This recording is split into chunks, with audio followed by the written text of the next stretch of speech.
자, 이어서 건축법의 기출문제 풀이. 자, 요 테마 1번 테마 용어 정리 두 번째 문제 풀어보도록 하겠습니다.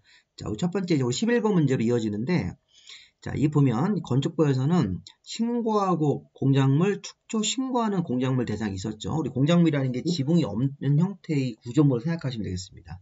자, 건축물은 지붕이 있어야 되고, 이 공작물이 뭐 이런 거 기념탑, 광고탑, 여러 가지 비닐하우스, 뭐 고가수 이런 것들인데, 이 공작물이 일정한 높이가 넘어가면 건축법에서 일정한 규정을 적용받고 신고를 하고 공작물을 축조하셔야 됩니다. 이게 건축법 이제 82조에 따라서 신고하는 공작물이 있습니다. 여기서 신고하는 공작물에 해당하는 것을 찾는 겁니다. 우리가 공부하실 때 우리 공작물은 보시면 기념탑 같은 것들은 높이가 우리 4m가 넘어야 되는 거죠. 우리가 이제 광고, 장기, 광고탑, 광고판, 장식탑, 기념탑은 4m가 넘어야 되므로 자 2m면 기준보다 미달이므로 건축법 적용 대상이 아니다. 자 우리 고가수 같은 경우는 8m가 넘으셔야 되죠. 자 광고탑도 4m가 넘어야 되는데 담장은 2m가 넘어가면 바로 건축법상 공작물이 되는 거죠. 신고 대상 공작물. 담장은 기준이 2m가 넘어가면 되기 때문에 담장이나 옹벽 같은 거. 지하 대표는 면적이 30제곱미터가 또 넘어야 되기 때문에 25제곱미터만 되면 요거는 기준 미달입니다. 자, 광고탑, 기념탑은 4m가 넘어야 되고 고가수는 8m가 넘어야 되고 요 지하 대표는 30제곱미터가 넘어가야 되기 때문에 답이 될 수 없고 요 4번이 건축법상 신고하는 공작물이 맞습니다. 담장은 2m만 넘어가면 되기 때문에 3m로 나왔으니까 2m가 넘는 게 맞습니다. 4번 정답. 자, 이거 앞에서 나온 문제 반복이네요. 자, 중복되는 이게 이제 앞에서 나왔던 문제를 또 낸 겁니다. 다중용 건축물에 해당하는 정도가 아닌 것은 자, 이거 16층짜리 이상은 또 제외라고 친절하게 조건을 붙여놨네요. 자, 그럼 이제 우리가 5,000제곱미터 이상으로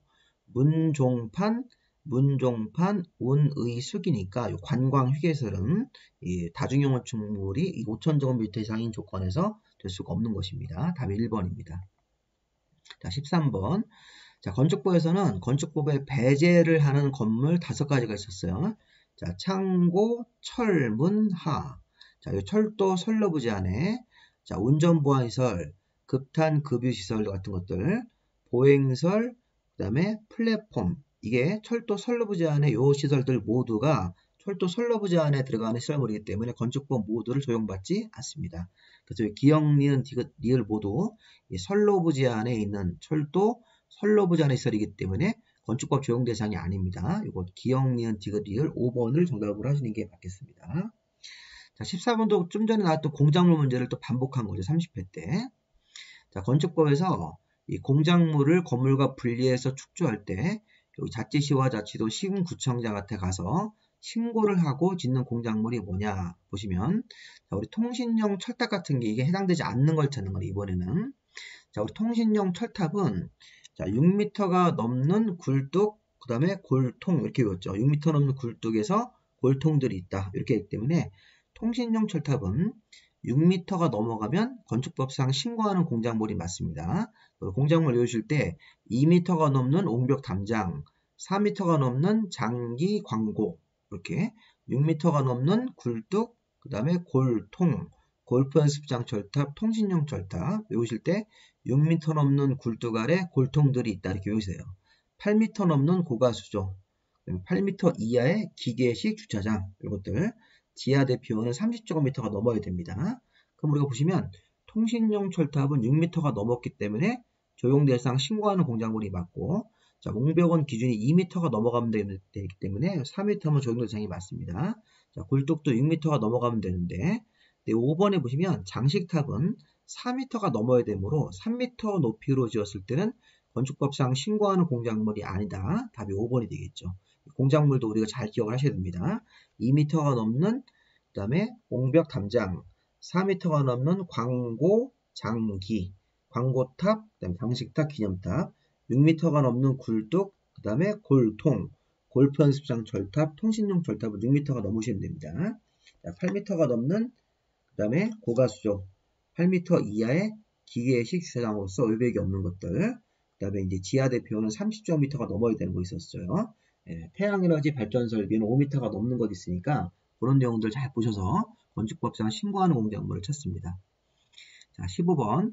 건축법상 용어 설명으로 옳은 것은 자, 건축물 이전하는 것도 건축에 포함이 됩니다. 자, 맞죠? 1번이 답이네요. 자, 고층 건물이면 30층 이상이거나 높이가 이게 120m 이상. 여기 2고 그러시면 안 돼요. 2고라고 붙이시면 30층 이상도 돼야 되고 높이도 120m가 둘 다 조건이 맞아야 되는데 이게 아니라 우리 원문을 보시면 30층 이상이거나 높이가 120m 이상이면 고층 건물이 되는 겁니다. 자, 천재지변으로 멸실된 건물이 늘려서 지으시면 재축이 될 수 없습니다. 자, 천재지변으로 멸실되고 나서 건물의 연면적의 합이나 동수나 청수 같은 것들을 종종규모 이하로 졌을 때가 우리가 재축입니다. 종종규모 이하 이렇게 졌어야 됩니다. 그래서 우리가 3번도 틀렸죠. 자, 4번 내력벽을 해체하고 다른 위치로 옮기는 것. 자, 이전이면 건축물의 주요 구조부를 해체하지 않고 같은 대지에서 다른 위치로 옮겨야 되기 때문에 같은 대지에서 다른 위치, 요거는 맞죠. 같은 대지에서 다른 위치는 맞는데 내력벽이란 주요 구조부를 해체하면 이전이 될 수 없습니다. 자, 이전공사는 주요 구조부를 해체하지 않고 내력벽 같은 것도 해체하지 않고 같은 대지에서 다른 위치로 옮기는 게 이전이므로 이전공사가 될 수 없습니다. 내력벽을 해체했으므로. 자, 그 다음에 기존 건축물이 있는 대지에서 내력벽을 증설. 자, 증설 늘리는 건 무조건 증축입니다. 증축. 대손이 아니라 증축으로 봐야 되겠습니다. 정답을 1번으로 보시는 게 맞겠네요. 자, 16번. 저희 또 대선행위로 볼 수 없는 것을 찾습니다.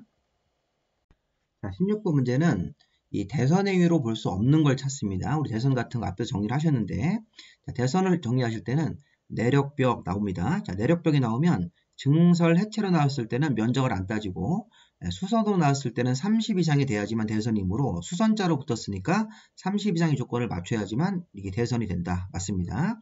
자, 내력벽을 증설 해체할 때는 면적을 안 따지고 수선으로 작업할 때는 30 이상이 되셔야 돼요. 자, 두 번째. 건축물의 창문 틀을 증설하는 것은 아니죠. 지붕 틀을 증설 해체하거나 이런 식으로 해야 됩니다. 지붕 틀을 증설 해체했을 때 우리가 대선이고 이 창문 틀 같은 거 작업할 때는 대선이 될 수 없습니다. 그래서 지붕 틀을 증설 해체하거나 지붕 틀을 3개 이상 수선 이런 게 대선이므로 2번이 틀렸네요. 자, 주계단. 자, 건축물의 주계단, 피랑계단은 증설 해체 수선까지 아무런 그 숫자 조건이 없기 때문에 대선이 맞습니다.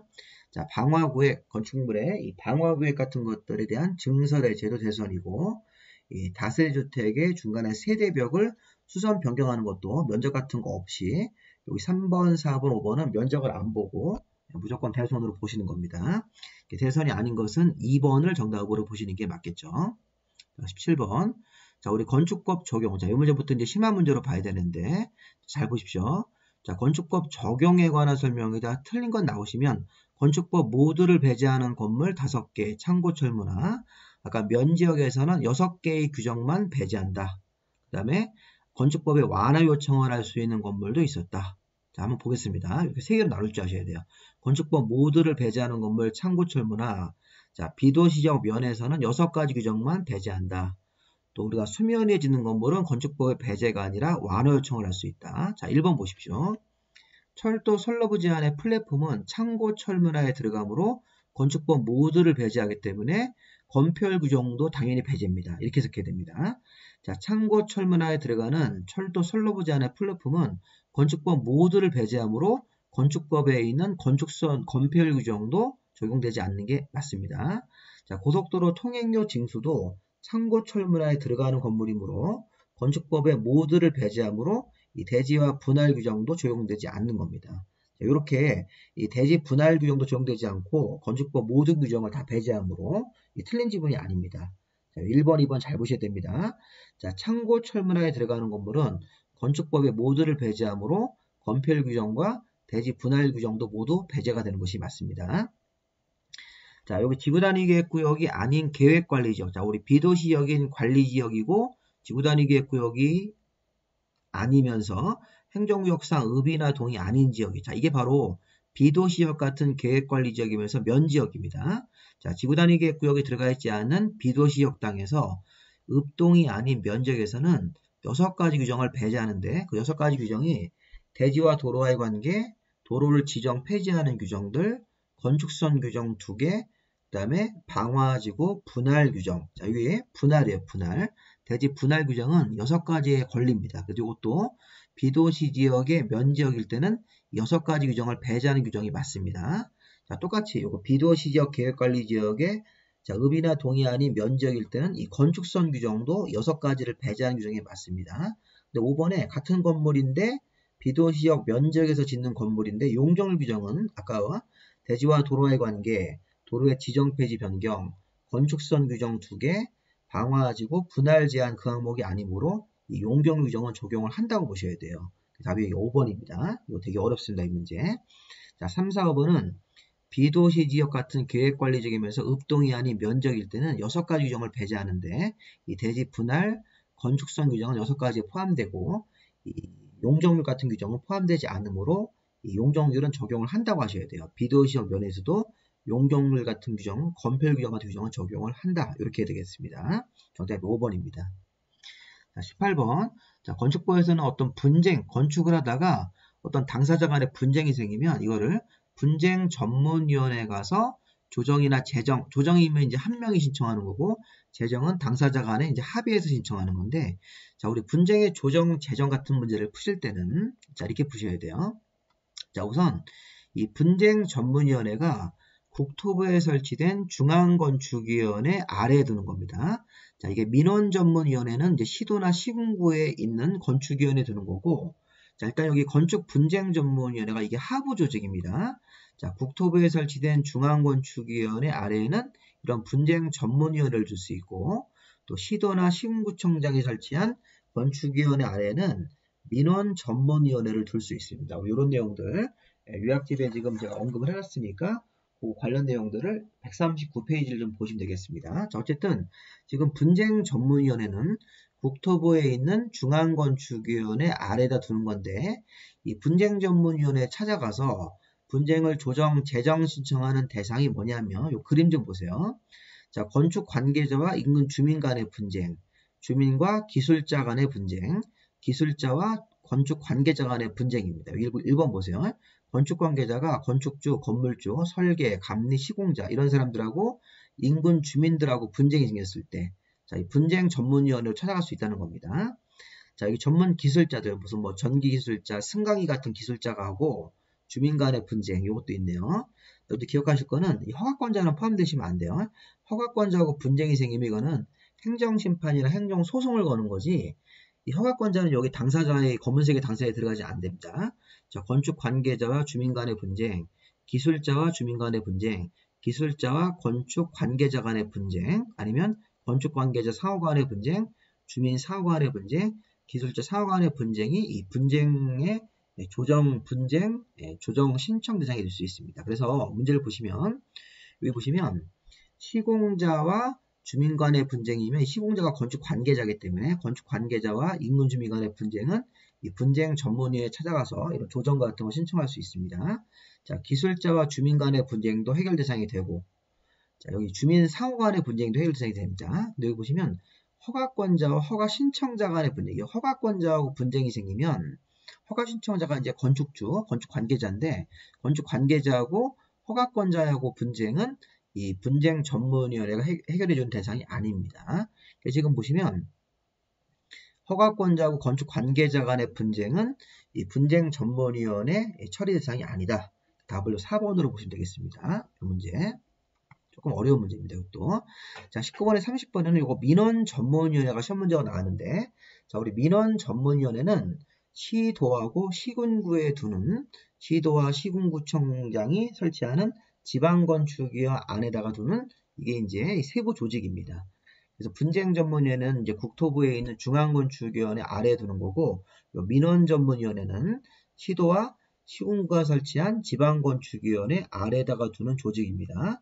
자, 민원전문위원회에 관한 설명으로 틀린 것인데, 자, 도지사가 설치하는 자신이 설치한 도에 설치한 건축위원회 안에다가 민원전문위원회 두어 운영할 수 있습니다. 맞습니다. 그러니까 시도지사가 설치한 건축위원회 안에다가 두는 하부 조직이기 때문에, 자, 민원전문위원회가 이제 어떤 심사를 할 때는 위원회에 출석해서 의견을 들 수 있는 자는 신청인과 허가권자 한다가 아니라 참고인, 자, 업무 담당 공무원들도 가서 의견을 낼 수 있으므로 여기 위원회에다가 민원을 신청한 사람하고 허가권자만 의견을 내는 게 아닙니다. 보시면 참고인도 의견 낼 수 있고 그 다음에 업무 담당하는 공무원 같은 사람들도 의견을 낼 수 있으므로 2번을 답으로 보시는 게 맞겠습니다. 나머지 내용들은 참고로 한번 읽어보시고 이 구술로도 원래 문서로 이제 그 민원 같은 거 심의를 신청할 때는 문서에 의할 수 없는 특별한 사항이 있을 때는 구술로도 신청할 수 있습니다. 이런 것들도 있고 그 다음에 이 민원 전문위원회가 심사하는 과정에서 이 공무원들한테 서류를 좀 보여달라 이렇게 조사나 또 조사 같은 것도 권한도 있습니다. 읽어보시면 되겠습니다. 자, 참고로 보시고 19번 문제 같은 경우는 좀 어려운 문제니까 참고로 한번 읽어보시기 바랍니다. 자, 20번 문제가 앞에서 본 문장 중복이죠. 건축 분쟁 전문위원회 조정 제장 대상이 되는 것은 자, 이거 보십시오.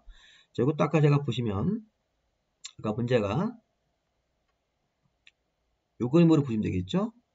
보시면 건축 관계자, 건축주, 설계자, 감리자, 시공자하고 주민 간의 분쟁, 기술자하고 주민 간의 분쟁, 그 다음에 건축 관계자하고 기술자 간의 분쟁, 건축 관계자 사후 간의 분쟁, 주민 사후 간의 분쟁, 그 다음에 기술자 사후 간의 분쟁이므로 이 문제를 푸실 때도 건축주와 신고 수리자, 건축 신고 수리자가 이게 관청이에요. 관청, 허가권자입니다. 허가권자 건축 신고도 수리를 받아주기 때문에 건축주는 건축 관계자고 신고 수리자는 행정관청, 허가권자, 시군구청장이므로 자 이게 대상이 아니죠. 자 시공자와 지도원, 자 지도원들 좀 공무원들이 개념이기 때문에 이것도 해당 대상이 아닙니다. 허가권자와 감리자도 아니죠. 허가권자가 들어가시면 안 됩니다. 자 기술자와 인근 주민 간의 분쟁 이런 것들을 해결 대상이 되는 게 맞죠. 4번이 맞습니다. 허가권자하고 피해를 입은 주민 간의 분쟁도 분쟁 전문위원회 조정 대상이 아니다. 답은 4번이 되겠습니다. 이것도 앞에랑 거의 같은 문제로 보시면 되겠습니다. 32의 문제입니다. 이게. 자 마지막 32의 문제 하나 더 있는데 자, 허가권자한테 완화 요청을 할 수 없는 보시면 완화 요청 대상 건물인데 이게 수면 위에 짓는 건물은 건축법의 일부 규정을 완화 요청을 할 수 있습니다. 그 완화 적용을 요청할 수 있는 대상이 13가지가 있습니다. 그걸 낸 거예요. 굉장히 어렵습니다. 이 문제는. 이거 완전히 이제 수험생들을 골탕 먹이는 문제입니다. 난이도가 심한데 이거 굉장히 최고 높은 심화입니다. 수면 위에 짓는 건물은 이 건물을 짓는 건축주가 허가권자한테 건축법을 13가지를 완화 요청할 수 있는데 자, 그 중에서 이런 조경, 자, 조경이니까 수면 위에 건물 질 때는 조경 같은 걸 할 수가 없으니까 완화 요청할 수 있고 이 공개공지라든가 높이 제한, 대지 안전규정도 대지가 이 수면이 짓기 때문에 이 완화 요청이 안 됩니다. 그런데 이 내진 등급 설정은 이 완화 요청할 수 있는 건물이 아니니까 이거 답이 그냥 5번으로 보시고 참고로 한번 보시기 바랍니다. 작년도 이 문제가 두 문제가 나왔었는데 좀 어렵게 출제가 됐습니다. 자, 분쟁, 조정, 재정 대상이 아닌 거, 해당되는 것을 찾는 것 4번 답이고 이거는 5번을 답으로 보시면 되겠습니다. 자, 여기까지 마무리하시고 계속 열심히 공부하시기 바랍니다. 건축법.